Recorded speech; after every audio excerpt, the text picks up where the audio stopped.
छठा अध्याय विराट शरीर की उत्पत्ति। श्री मैत्रेय ऋषि ने कहा, सर्वशक्तिमान भगवान ने जब देखा कि आपस में संगठित न होने के कारण ये मेरी महातत्व आदि शक्तियां विश्व रचना के कार्य में असमर्थ हो रही हैं, तब वे काल शक्ति को स्वीकार करके एक साथ ही महातत्व, अहंकार, पंचभूत, पंच तन्मात्रा और मान सहित 11 इंद्रियां इन 23 तत्वों के समुदाय में प्रविष्ट हो गए। उनमें प्रविष्ट होकर उन्होंने जीवों के सोए हुए अदृष्ट को जागृत किया और परस्पर विलग हुए उस तत्व समूह को अपनी क्रिया शक्ति के द्वारा आपस में मिला दिया। इस प्रकार जब भगवान ने अदृष्ट को कार्योन्मुख किया, तब उस 23 तत्वों के समूह ने भगवान की प्रेरणा से अपने अंशों द्वारा अधिपुरुष विराट को उत्पन्न किया। अर्थात जब भगवान ने अंश रूप से अपने उस शरीर में प्रवेश किया, तब वो विश्व रचना करने वाला महातत्ववादी का समुदाय एक दूसरे से मिलकर परिणाम को प्राप्त हुआ। ये तत्वों का परिणाम ही विराट पुरुष है, जिसमें चराचर जगत विद्यमान है। जल के भीतर जो अंड रूप आश्रय स्थान था, उसमें वो हिरण्मय विराट पुरुष संपूर्ण जीवों को साथ लेकर 1000 दिव्य वर्षों तक रहा। वो विश्व रचना करने वाला तत्वों का गर्भ था तथा ज्ञान, क्रिया और आत्मशक्ति से संपन्न था।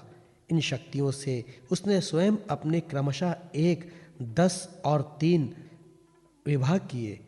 ये विराट पुरुष ही प्रथम जीव होने के कारण समस्त जीवों का आत्मा, जीव रूप होने के कारण परमात्मा अंश और प्रथम अभिव्यक्त होने के कारण भगवान का आदि अवतार है। यह संपूर्ण भूत समुदाय इसमें प्रकाशित होता है।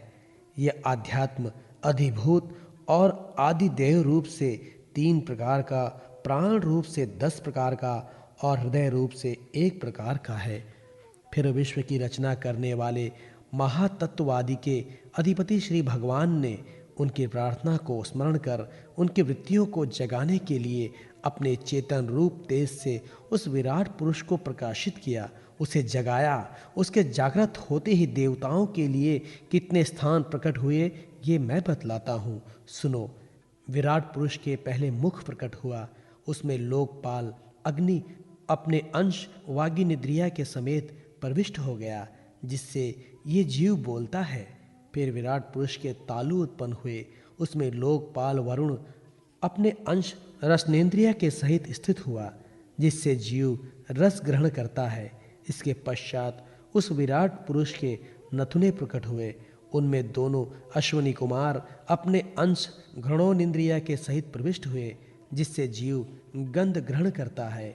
इसी प्रकार जब उस विराट देह में आंखें प्रकट हुई, तब उनमें अपने अंश नेत्रेंद्रिया के सहित लोकपति सूर्य ने प्रवेश किया, जिससे नेत्रेंद्रिया से पुरुष को विविध रूपों का ज्ञान होता है। फिर उस विराट विग्रह में त्वचा उत्पन्न हुई, उसमें अपने अंश त्यागेंद्रिया के सहित वायु स्थित हुआ, जिस त्यागेंद्रिया से जीव स्पर्श का अनुभव करता है। जब उसके कर्ण छिद्र प्रकट हुए, तब उनमें अपने अंश सर्वेंद्रिया के सहित दिशाओं ने प्रवेश किया, जिस सर्वेंद्रिया से जीवों को शब्द का ज्ञान होता है। फिर विराट शरीर में चर्म उत्पन्न हुआ, उसमें अपने अंश रोमों के सहित औषधियाँ उत्पन्न हुई, जिन रोमों से जीव खुजली आदि को अनुभव करता है। अब उसके लिंग उत्पन्न हुए। अपने इस आश्रय में प्रजापति ने अपने अंश वीर्य के सहित प्रवेश किया, जिससे जीव आनंद का अनुभव करता है। फिर विराट पुरुष के गुदा प्रकट हुआ, इसमें लोकपाल मित्र ने अपने अंश पायु इंद्रिया के सहित प्रवेश किया, इससे जीव मल त्याग करता है। इसके पश्चात उसके हाथ प्रकट हुए, उनमें अपनी ग्रहण त्याग रूपा शक्ति के सहित देवराज इंद्र ने प्रवेश किया। इस शक्ति से जीव अपनी जीविका प्राप्त करता है। जब उसके चरण उत्पन्न हुए, तब उनमें अपनी शक्ति गति के सहित लोकेश्वर विष्णु ने प्रवेश किया। इस गति शक्ति द्वारा जीव अपने गंतव्य स्थान पहुँचता है। फिर उसके बुद्धि उत्पन्न हुए, अपने इस स्थान में अपने अंश बुद्धि शक्ति के साथ वाक्पति ब्रह्मा ने प्रवेश किया। इस बुद्धि शक्ति से जीव ज्ञात विषयों को जान सकता है। फिर इसमें हृदय प्रकट हुआ, उसमें अपने अंश मन के सहित चंद्रमा स्थित हुए। इस मन शक्ति के द्वारा जीव संकल्प, विकल्प आदि रूप विकारों को प्राप्त होता है। तत्पश्चात विराट पुरुष में अहंकार उत्पन्न हुआ। इस अपने आश्रय में क्रिया शक्ति सहित अभिमान रुद्र ने प्रवेश किया। इससे जीव अपने कर्तव्य को स्वीकार करता है। अब इसमें चित्त प्रकट हुआ। इसमें चित्त शक्ति के साथ महत्व ब्रह्मा स्थित हुआ। इस चित्त शक्ति से जीव विज्ञान को उपलब्ध करता है। इस विराट पुरुष के सिर से स्वर्ग लोक, पैरों से पृथ्वी और नाभि से अंतरिक्ष उत्पन्न हुआ। उनमें क्रमशः सत्व, रज और तम, इन 3 गुणों के परिणाम स्वरूप देवता, मनुष्य और प्रेत आदि देखे जाते हैं। इनमें देवता लोग सतत्व गुणी अधिकता के कारण स्वर्ग लोक में, मनुष्य और उनके उपयोगी गौ आदि जीव रोजा गुण की प्रधानता के कारण पृथ्वी में, तथा तमोगुणी स्वभाव वाले होने से रुद्र के पार्षदगण भूत प्रेत आदि दोनों के बीच में स्थित भगवान के नाभि स्थानीय अंतरिक्ष लोक में रहते हैं। विदुर जी, वेद और ब्रह्मा भगवान के मुख से प्रकट हुए। मुख से प्रकट होने के कारण ब्रह्मा सब वर्गों में श्रेष्ठ और सबका गुरु है। उनकी भुजाओं से क्षत्रिय वृत्ति और उसका अवलंबन करने वाला क्षत्रिय वर्ण उत्पन्न हुआ, जो विराट भगवान का अंश होने के कारण जन्म लेकर सब वर्णों की चोर आदि के उपद्रवों से रक्षा करता है। भगवान की दोनों जहांगों से सब लोगों का निर्वाह करने वाली वैश्य वृत्ति उत्पन्न हुई और उन्हीं से वैश्य वर्ण का भी प्रादुर्भाव हुआ। ये वर्ण अपनी वृत्ति से सब जीवों की जीविका चलाता है। फिर सब धर्मों की सिद्धि के लिए भगवान के चरणों से सेवा वृत्ति प्रकट हुई और उन्हीं से पहले पहले उस वृत्ति का अधिकारी शूद्र वर्ण भी प्रकट हुआ, जिसकी वृत्ति से ही श्रीहरि प्रसन्न हो जाते हैं।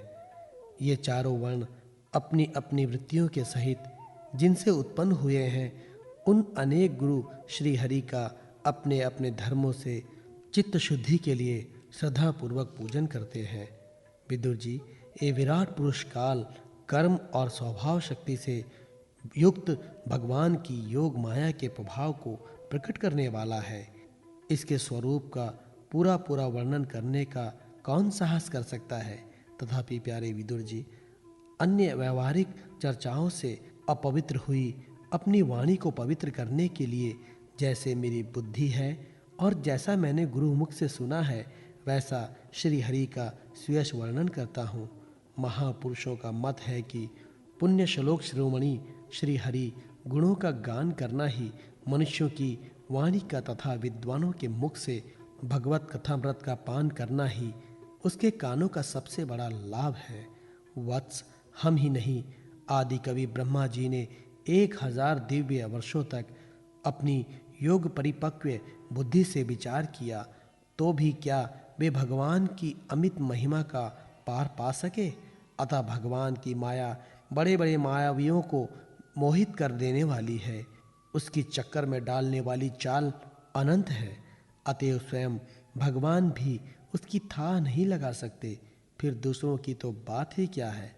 जहाँ तक पहुंचकर मन के सहित वाणी भी लौट आती है तथा जिसका पार पाने में अहंकार ने अभिमानी रुद्र तथा अन्य इंद्राधिष्ठता देवता भी समर्थ नहीं है, उन श्री भगवान को हम नमस्कार करते हैं। विदुर जी के प्रश्न। श्री शुकदेव जी कहते हैं, मैत्रेय जी का यह भाषण सुनकर बुद्धिमान व्यास नंदन विदुर जी ने उन्हें अपनी वाणी से प्रसन्न करते हुए कहा। विदुर जी ने पूछा, ब्राह्मण, भगवान तो शुद्ध बोध स्वरूप निर्विकार और निर्गुण है, उनके साथ लीला से भी गुण और क्रिया का संबंध कैसे हो सकता है। बालक में तो कामना और दूसरों के साथ खेलने की इच्छा रहती है, इससे वो खेलने के लिए प्रयत्न करता है, किंतु भगवान तो स्वतः नित्य तृप्ता, पूर्ण काम और सर्वदा असंग है। वे क्रीड़ा के लिए भी क्यों संकल्प करेंगे। भगवान ने अपनी गुणमाई माया से जगत की रचना की है, उसी से वे इसका पालन करते हैं और फिर उसी से संहार भी करेंगे।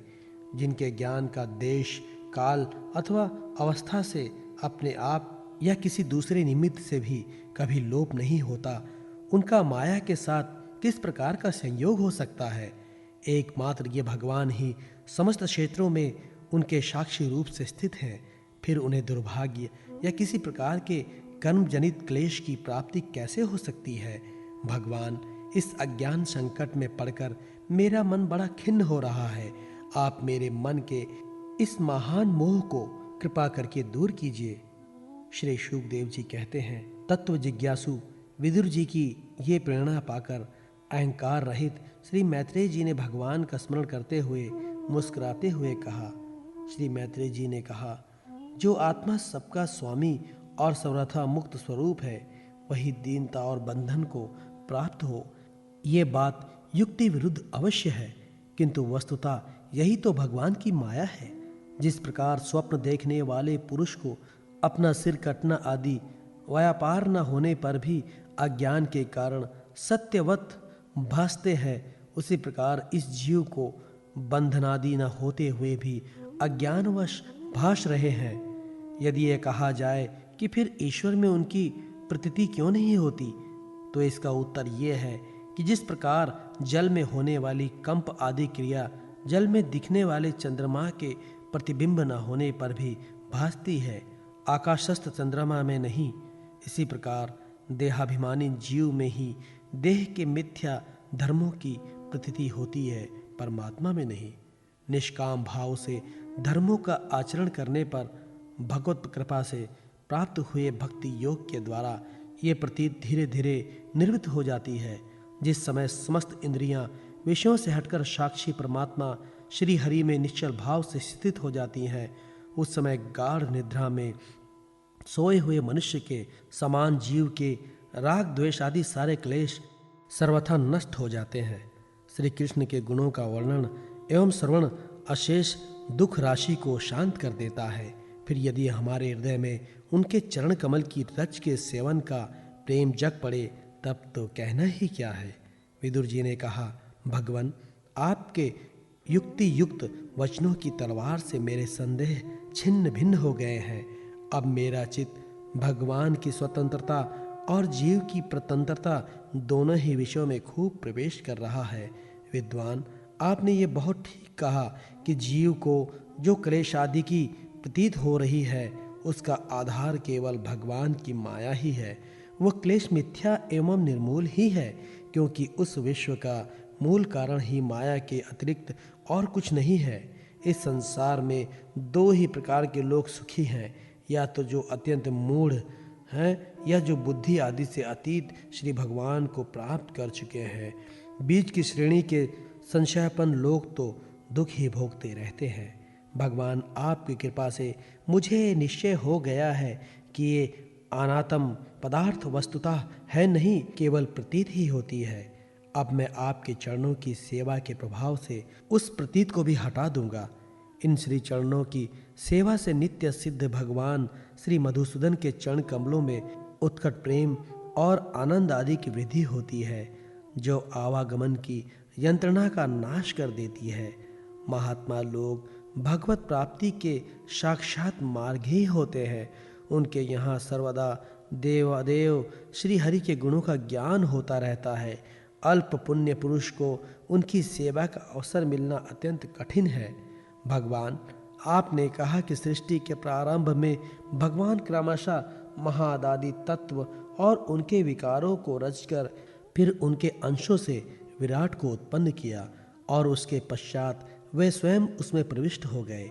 उन विराट के हजारों पैर, जांघें और बाहें हैं। उन्हीं को वेद आदि पुरुष कहते हैं। उन्हीं में से सब लोग विस्तृत रूप से स्थित हैं। उन्हीं में इंद्रिय, विषय और इंद्रियाभिमानी देवताओं के सहित 10 प्रकार के प्राणियों का, जो इंद्रिय बल, मनोबल और शारीरिक बल रूप से 3 प्रकार के हैं, आपने वर्णन किया है, और उन्हीं से ब्राह्मण आदि वर्ण भी उत्पन्न हुए हैं। आप मुझे उनकी ब्रह्मादि विभूतियों का वर्णन सुनाइए, जिनसे पुत्र, पौत्र, नाती और कुटुंबियों के सहित तरह तरह की प्रजा उत्पन्न हुई, और उससे ये सारा ब्रह्मांड भर गया। वो विराट ब्रह्मादि प्रजापतियों पर भी प्रभु है। उसने किन किन प्रजापतियों को उत्पन्न किया है तथा सर्ग, अनुसर्ग और मनमंत्रों के अधिपति मनुओं की भी किसी क्रम से रचना की है। मैत्रेय जी उन मनुओं के वंश और वंशाधर राजाओं के चरित्रों का पृथ्वी के ऊपर और नीचे लोकों तथा भूलोकों के विस्तार और स्थिति का भी वर्णन कीजिए तथा ये भी बताइए कि त्रियक, मनुष्य, देवता, रसिसृप और पक्षी तथा जरायुज, स्वदेज, अंडज और अधिज ये 4 प्रकार के प्राणी किस प्रकार उत्पन्न हुए। श्री हरि ने सृष्टि करते समय जगत की उत्पत्ति, स्थिति और संहार के लिए अपने गुणावतार ब्रह्मा, विष्णु और महादेव स्वरूप जो कल्याणकारी लीलाएं की उनका भी वर्णन कीजिए। वेश, आचरण और स्वभाव के अनुसार वर्ण श्रम का विभाग, ऋषियों के जन्म कर्मादि, वेदों का विभाग, यज्ञों का विस्तार, योग का मार्ग, ज्ञान मार्ग और उसका साधन संख्या मार्ग तथा भगवान के कहे हुए नारद पंचरत्न आदि तंत्र शास्त्र, विभिन्न पखंड मार्गों की प्रचार से होने वाली विषमता, नीच वर्ण के पुरुषों से उच्च वर्ण की स्त्री में होने वाली संतानों के प्रकार तथा भिन्न भिन्न गुण और कर्मों के कारण जीव की जैसी और जितनी गतियां होती हैं वे सब हमें सुनाइए। ब्राह्मण धर्म, अर्थ, काम और मोक्ष की प्राप्ति के परस्पर अविरोध साधनों का, वाणिज्य, दंड नीति और शस्त्र श्रवण की विधियों का, श्राद्ध की विधि का, पितृगणों की सृष्टि का तथा काल चक्र में ग्रह, नक्षत्र और तारागण की स्थिति का भी अलग अलग वर्णन कीजिए। दान, तप तथा इष्ट और पूर्त कर्मों का क्या फल है। प्रवास और आपत्ति के समय मनुष्य का क्या धर्म होता है। निष्पाप मैत्रेय जी, धर्म के मूल कारण श्री जनार्दन भगवान किस आचरण से संतुष्ट होते हैं और किन पर अनुग्रह करते हैं, ये वर्णन कीजिए। द्विजवर, दीन वत्सल गुरुजन अपने अनुगत शिष्यों और पुत्रों को बिना पूछे भी उनके हित की बात बतला दिया करते हैं। भगवान, उन महादादि तत्वों का प्रलय कितने प्रकार का है तथा जब भगवान योग निद्रा में शयन करते हैं तब उनमें से कौन कौन तत्व उनकी सेवा करते हैं और कौन उनमें लीन हो जाते हैं।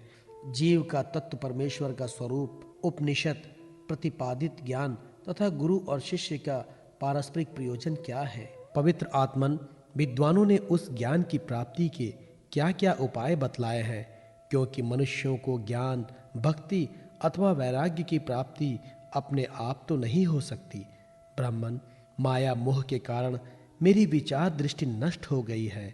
मैं अज्ञ हूँ, आप मेरे परम सुहृदय हैं। अतः श्री हरि लीला का ज्ञान प्राप्त करने की इच्छा से मैंने जो प्रश्न किए हैं उनका उत्तर मुझे दीजिए।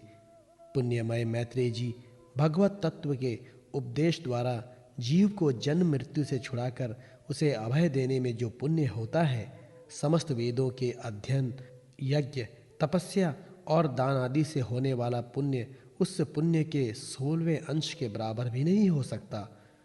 श्री शुकदेव जी ने कहा, राजन, जब कुरुश्रेष्ठ विदुर जी ने मुनिवर मैत्रेय जी से इस प्रकार पुराण विषय का प्रश्न किया तब भगवत चर्चा के लिए प्रेरित किए जाने के कारण वे बड़े प्रसन्न हुए और मुस्कुराकर उनसे कहने लगे,